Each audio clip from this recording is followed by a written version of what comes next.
Welcome back to English Literature class. Hope you have gone through my previous video of the poem After Blenheim.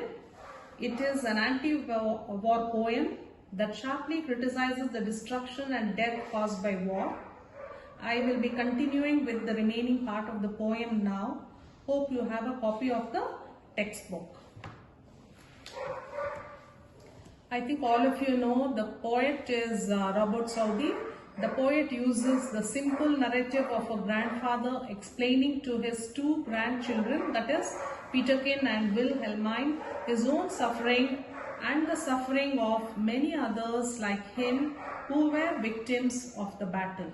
The grandfather cannot give any good reason for war and can only repeat that it was a famous victory. Obviously, this was the propaganda that was indoctrinated in the common people. The poet wants to emphasize through the repetition of the lines that wars are senseless, futile and evil, and that in war there are no real winners. Now moving on with the poem, that is the 8th stanza. Hope you have a copy of your textbook, children, in front of you. With fire and sword, the country round was wasted far and wide, and many a chiding mother then and newborn baby died. But things like that, you know, must be at every famous victory. With fire and sword, that is, fire here refers to the burning, sword refers to the killing. So burning and killing was happening everywhere throughout the country, everywhere, far and wide. Was wasted meaning was ruined everywhere. Here, this shows, or these are the symbols of man's cruelty to man. And here, innocent lives, that is a childing mother meaning a pregnant woman, pregnant lady. The enemy troops did not even spare a pregnant woman and also newborn baby. They didn't even spare a pregnant woman as well as a newborn baby. Everybody died because of this battle.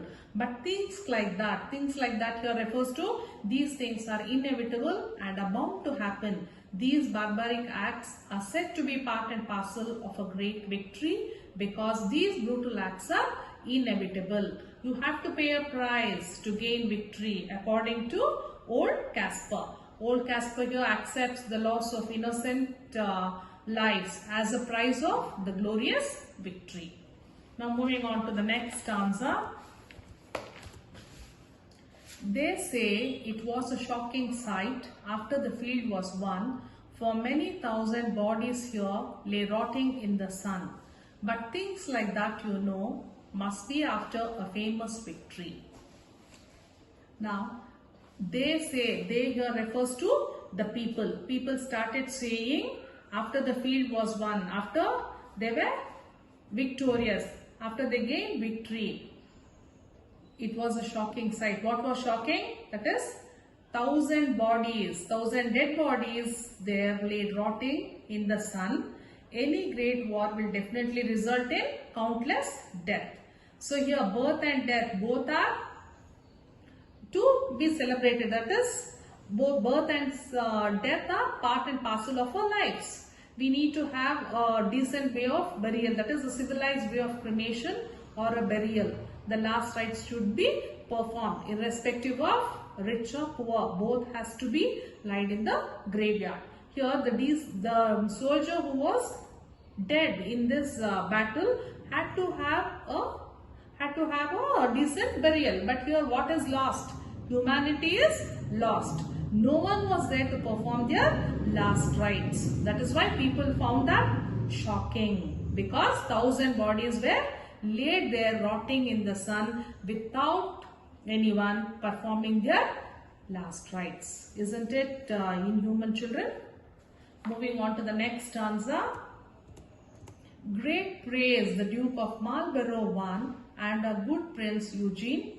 Why? It was a very wicked thing, said little Wilhelmine. Nay, nay, nay, my little child, quoth he, it was a famous victory. Now, They were praised and appreciated. They here, that is Duke of Marlborough as well as Prince Eugene were appreciated because they brought glories to their nation. But why? It was a very wicked thing, said Wilhelmine. But this little child finds this, who is actually very young and inexperienced, considers this wicked and inhuman. Don't you think it is ironical?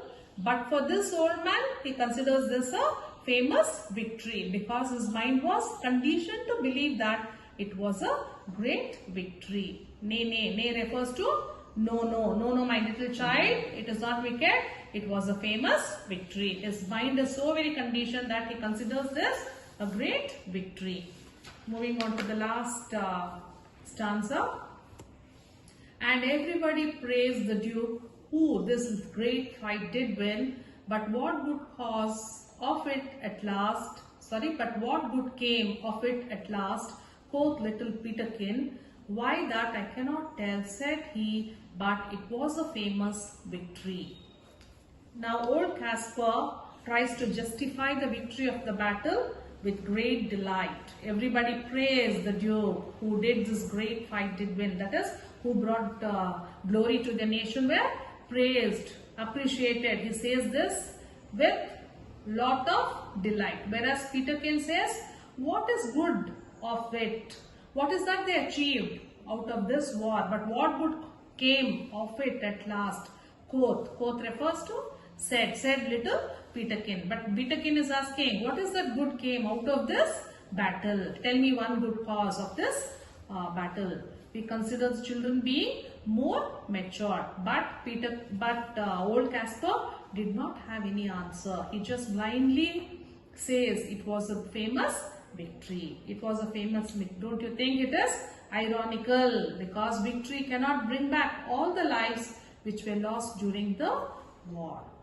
So this is about the poem. Hope you have understood. Now we will move on with the themes. Now we have here regarding the war, how futile, how pointlessness and how futile and useless these wars are. We should consider other solutions to solve this battle, children. We should think in a very civilized way instead of being violent, because there is loss of human lives, human suffering, displacement of people and destruction of the environment because of war. Now we will look into the first theme, that is man's cruelty to man. The poem is a scathing commentary on man's cruelty to man. War, as seen in this poem, represents the worst state of human behavior. The skull Peterkin finds, as well as those that Caspar regularly unearths while plowing his fields, are pure mute testimony to the horrors of war. A man kills another man to achieve the great victory. Moving on to the next theme, that is curiosity and lack of it. That is, children, we have Peterkin and Wilhelmine. These children are curious by nature and wanted to know about the round object which they found near the rivulet, and also were very eager to know the cause of the war.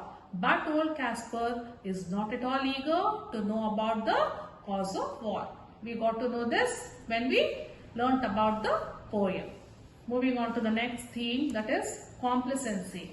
Complacency meaning a feeling of contentment or self-satisfaction with existing condition, unaware of some potential defect, though it may be uncertain or dangerous. Here, old Caspar unquestioningly accepts the loss of innocent lives in the Battle of Blenheim as the prize of the glorious victory in the war. So throughout the poem, he is repeating that victory was great and famous, but he was ignorant of the cause of the war. Moving on with the style. The style, that is the form. We already discussed earlier the form of the poem, that it is a ballad. What's a ballad? It is a long narrative poem which tells us a story. Before that, children, I like to talk about refrain.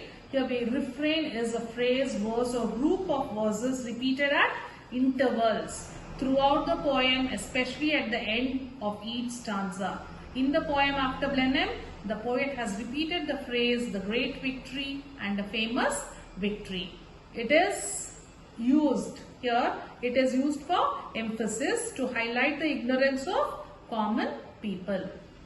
Moving on to the rhyme scheme, we have in all the stanzas, the rhyme scheme is A, B, C, D, B, B, except for the second stanza. In second stanza, we have A, B, C, D, D, D. Next is the alliteration. I think you all know what alliteration is. It is the repetition of a speech sound in a sequence of nearby words. You can just see this in these lines. Now tell us about, it was all about with wonder waiting eyes, wonder waiting eyes, the repetition you can see here. Now there is also repetition. Repetition is each end of each stanza there is repetition of an idea of this great victory. Now irony, moving on to the last part of the poem, that is irony. The poem glorifies the outcome of the war in the form of great victory for a nation at the cost of huge destruction both of life and property. I hope you have understood the poem. Go through the previous video also. Pause and understand the poem and try to answer all the question answers which are there in the workbook. We will be sending you notes a little later. So try and answer those questions, children. Thank you.